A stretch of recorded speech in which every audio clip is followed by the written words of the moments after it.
and welcome back to my channel FoodyMomm. I hope all of you are doing good. So friends, in today's video I'm preparing strawberry lemonade, and for that I have taken few ingredients which are over here. I have taken 4 or 5 strawberries which are here, and I am taking half lime. You can also use lemon, about half teaspoon of brown sugar. You can also use normal white sugar also, or even raw cane sugar. This is a cup of water, and you can increase or decrease the quantity of sugar as per your liking, and you can also use sugar free. Now let's start with our recipe.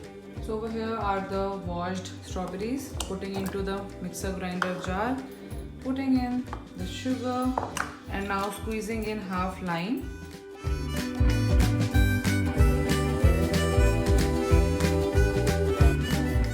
Now we'll grind them all.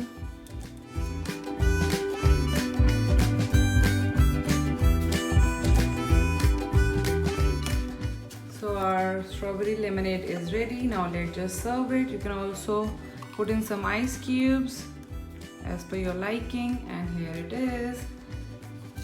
And drink it when it is cooled nicely. It will give a very nice flavor, and I really hope that you have liked my recipe. If you have, do not forget to subscribe my channel, leave a comment and hit like. I'll see you next time with another video of mine. Till then, take care. Bye bye.